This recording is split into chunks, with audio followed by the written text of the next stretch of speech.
Hello, welcome back to my haunted library. It's Regina. I realize I usually wave with my right hand, so I'm a little off.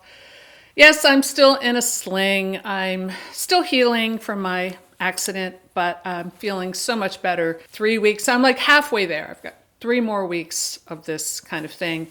And I'm just glad that they gave me a black sling that blends in with all my outfits and the dirt doesn't show because it's getting a little gnarly. But whatever, I hope you are doing well. I hope you had a great Thanksgiving. We had a very quiet one, just the two of us and Lucky. So I cooked as best I could, and he cleaned up, so it was very nice. But I'm back in the library now for the first time in weeks, and I just feel so good to be back. I actually walked over today because I still can't drive, but I'm like, you know what? I feel good enough to do. It's like about 1.5 miles, I think. Not that taxing, but it felt good. It's chilly out. Breathed in some fresh air, getting some exercise, feeling a lot better. And it also feels great just to be surrounded by all the things I love and my pillows. My pillows. Thank you, Patrick. I love this one. And my books. It feels great to be around all this wonderful book energy, as they say. And speaking of energy, I had, before I go on with what I'm going to talk about today, which is a couple different things, but sometimes some of my ideas can be a little bit out there, but I think most people who know my channel know that I'm coming from, well, kind of the place where I'm coming from, with a mix of skepticism and also intrigue. But this video, and I don't even remember what video it was, but it came up on my feed and it was talking about the witch's wind of November. I had never heard about this concept of the witch's wind of November, but apparently it comes over the Great Lakes, I guess, and it's had all kinds of disastrous effects on ships and things. I mean, in Canada, coming out of Great Lakes. And I paused when I was listening to this, and I'm going to find out more about it. And please let me know in the comments below if you have any leads about, other than like looking on Wikipedia or AI, if you have any like good sources about this. But I was like, when I had this accident 3 weeks ago, I remember thinking it felt like a witch's claw coming over the water and swooping me like with a cold grip off my bicycle. I mean, it really felt like that it was something very witchy about it, almost that I'm dealing with some kind of curse or vex or hex this year. And it's not all bad because, I'm not like giving into despair over it. I'm fascinated, but there's something going on. There's some kind of weird shift in energy. And I don't think it's just about my life. I think it's global, and I'm not really sure what it's about. But I do know I'm feeling something, and everything, all of these, disasters and sad things that have happened this year, as upsetting as they are, and of course having like physical pain and dealing with that, and the death of my mother, the death of my dog, Joe's mom, my friend, other people in my life sick, and all kinds of things, which I don't want to harp on this channel, but I'm just, as I'm coming toward the end of this year and just sort of, I almost said obsessing, maybe I'm obsessing a little bit, but assessing everything that's gone on, I feel a little like awake, like this, I've come out of a bit of a slumber, and I'm getting very excited about, moving forward with my creative work.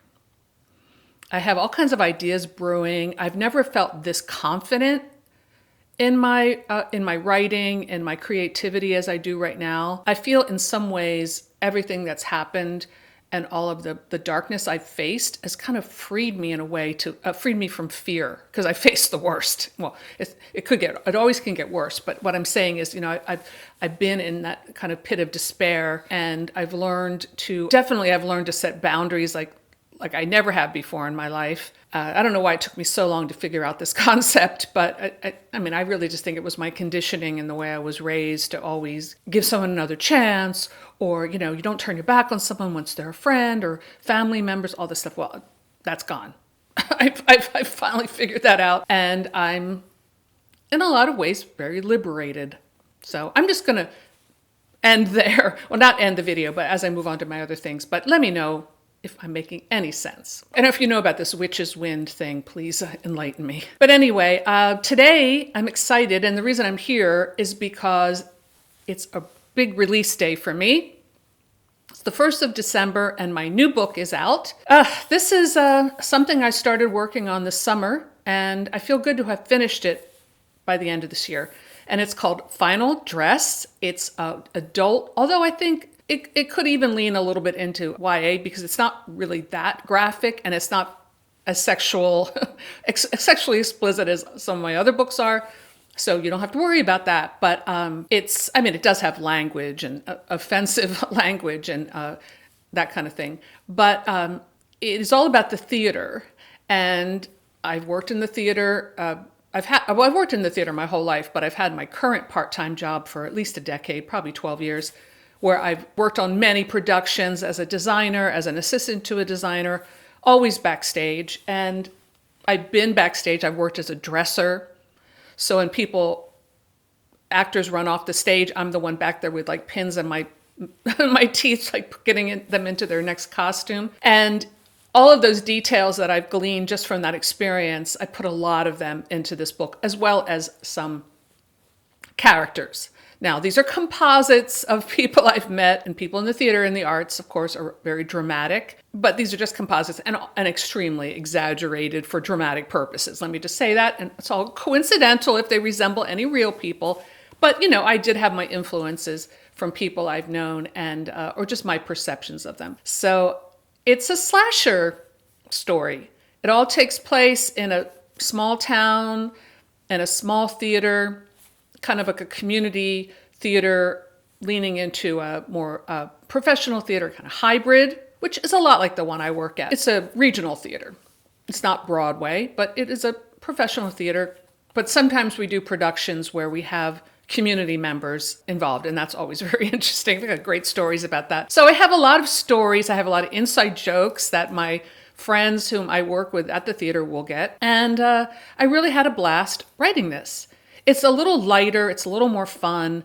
It's more along the lines of Code Red as far as like fun factor. But there's some gory moments, but it's pretty much a horror at summer stock kind of feel.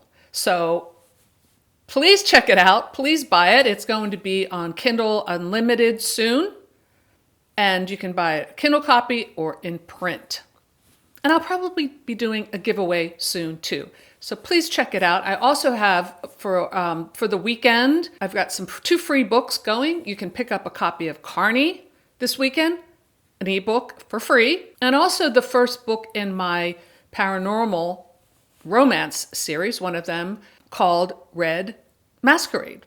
It's the first in my YA, kind of YA, adults could like it too, ballet werewolf romance. And I love that series. I do have to say one thing. We're not going to have Batilda's horoscopes this month because it takes 2 hands to put all that makeup on Batilda. So she'll be back in the new year. Fingers crossed. But I'm able to put my makeup on with one hand and my hair is still in my face. Anyway, so please do check out my new book. Oh, and also check out Bookworms. Still have a few of these left. And James and I will be back soon with our podcast. We are going to be getting that back up probably before the new year, but we're working on some things. We both have been going through some stuff, but we're on the mend. We're good. The next one is all about alien space horror, and I'm very excited about that. I'm getting tons of submissions that I still have to go through, but I'm excited moving forward with all these creative ventures. Okay, so I thought I would spend a little time talking about what I did manage to read this month. It's a wrap up. Okay, so let's have a little bit of a November wrap up. I did read 4 books, which isn't too bad. And I listen to a lot of audiobooks too that are ongoing. Like I'm still listening to The History of the World, which I was listening to during my bike ride. And I just got to the end of the Roman period before I crashed my bike. I will get back to that. I'll probably just start walking before I start getting back on the bike. But that book is like 1,000 pages, and I love reading about history. And And because I'm working on a new project, which is an epic fantasy, which I'll talk about more probably in my next video. Don't want to overwhelm you too much. But if you want to write fantasy, I highly recommend you read a lot of history. I'm not the first person to come up with that concept, but it's really helping because you get a sweep of all these enormous events and how you can work them into your story. Okay, so the first book I read was The Folly by Gemma Amor, an atmospheric gothic mystery that will haunt you long after the final page is turned. Morgan always knew her father, Owen, never murdered her mother and had spent the last 6 years campaigning for his release from prison. Finally, he is set free, but they can no longer live in the house that was decorated by her mother's blood. Salvation comes in the form of a tall, dark, and notorious decorative granite tower on the Cornish coastline, known only as the Folly. It's an offer too good to refuse. So we have this very gothic setup, and I love this concept of this folly and this tower. And I enjoyed this story. It's a little bit light in that it's a novella. It doesn't go perhaps into the depths that I wanted it to, but I really enjoyed it. And I would definitely check out this author's work in the future. I do have to say one thing. I'm not saying, I've done this too as a writer, but I'm finding that the middle-aged female character who's like just a big emotional mess or an alcoholic or just a big, loser in life is getting a little old. I remember reading a review of that the book and the series, it was a series, Sharp Objects, which I really loved, talking about that. It's like, why is every female protagonist, especially the journalists, always such a mess? Just a big, maybe it makes them interesting, but I'm just noticing that trope, and I'm being sensitive in my own writing about it, because this character just seemed a little bit, a little unsympathetic, the main character, and I kind of didn't care as much as I wanted to. Not that the protagonist has to be perfect. I'm not saying that, but just that, I don't know. Let me know if you know what I'm talking about. Something I've noticed. But anyway, I did enjoy it, and I gave it, I think, 4 stars. The next book I read and I listened on audiobook and really enjoyed, pure popcorn, was Runaway Train by Eric Roberts. This is his autobiography, actor Eric Roberts. So having come of age in the 80s, as I did, Eric Roberts was one of my favorite actors. And if you go back and look at some of his early films, like The Pope of Greenwich Village, Star 80, which is incredibly powerful, Runaway Train, which is a great movie, I'd recommend it. Like Star 80 is a pretty heavy film. I love it, but it's not for everyone, for obvious reasons if you know the topic. And other films that he did, he was amazing. I'm not saying he still isn't great, because I'm glad to see his career coming back, but God, he was great. And gorgeous, absolutely gorgeous. Now, of course, his sister Julia Roberts is incredibly beautiful. They come from good genes, but pretty crazy family, though, I have to say, and a lot of emotional scars. And of course, no person is without their emotional scars, but no good story is without actually looking at those and kind of unpicking them and growing from them, which he does in this book. But look at this. This is when he was in his film. Oh gosh, I'm going to put it here. It's about something with gypsies. I've never seen this film, but I've got to watch it. He's incredibly beautiful man. And something I didn't know is that actress Sandy Dennis, who you will probably know her from Who's Afraid of Virginia Woolf, great actress, great method actress from back in the day. She and Eric were lovers, and she was like twice his age. And I'm like, damn, girl, you got yourself a hunk of burning love there, because he was spectacular. He's been married to his wife for many years and comes off a little dysfunctional. I remember had such a crush on him, and then watching Celebrity Rehab and being kind of disappointed to see just what a real jerk he was. And he gets into that. I think he's a troubled man. He obviously had a large drug problem with cocaine, as a lot of actors did in the 80s. I mean, he talks about how it was available. It was always on every set. I think he said in the prop trailer. So watch out for those prop people.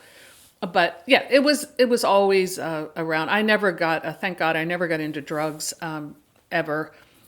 But that really brought a lot of people down, and he was no exception. But he's still a cool dude. I enjoyed his stories. I can tell he's a difficult person, and his wife kind of is a bit of an enabler, but if it works for them, hey, I'm happy for them. So I enjoyed that very much.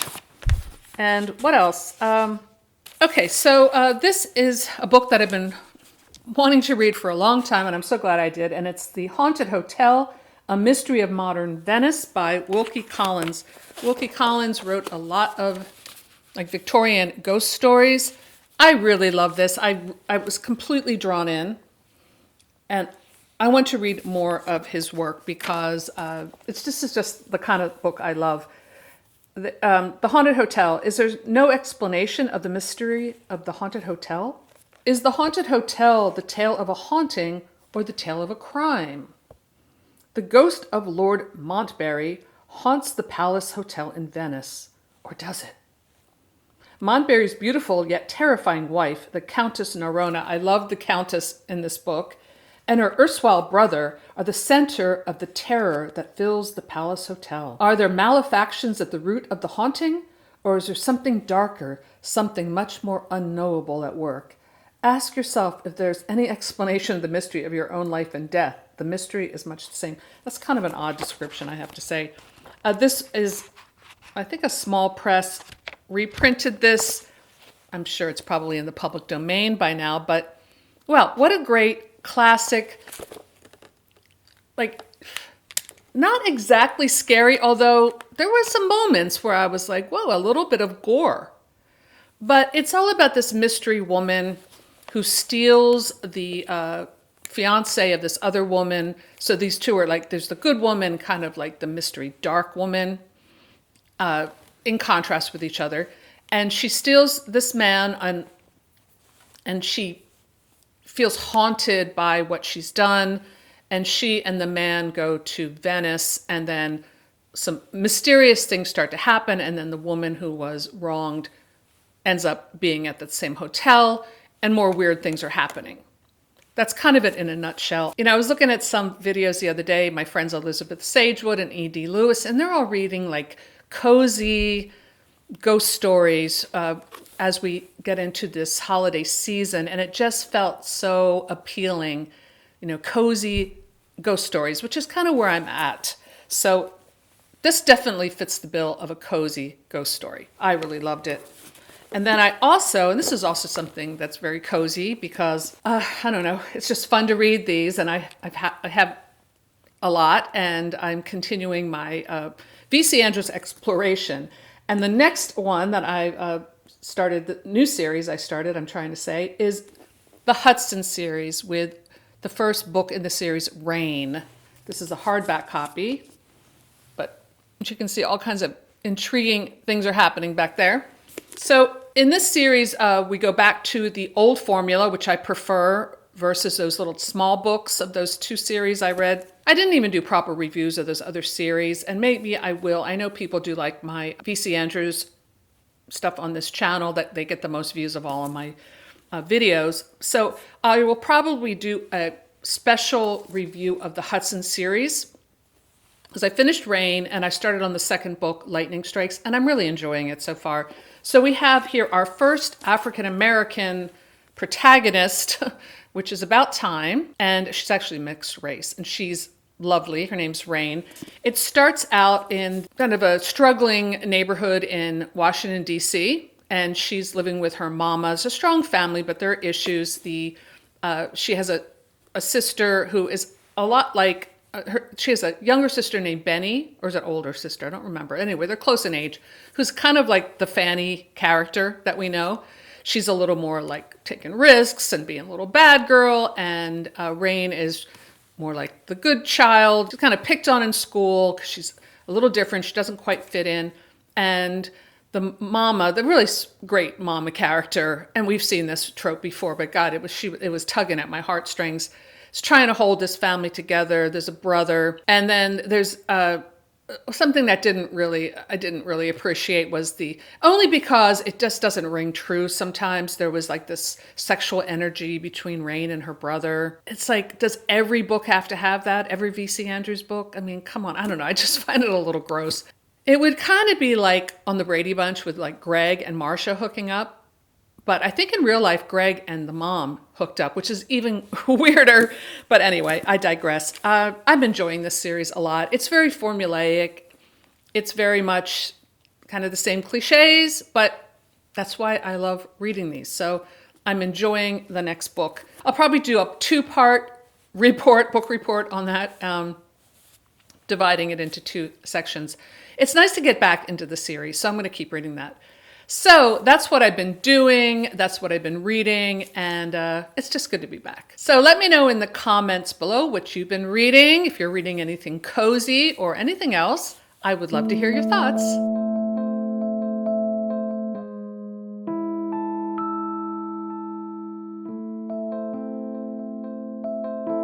So that's all I have for today. Thanks for stopping by my haunted library, and I'll see you soon. Bye.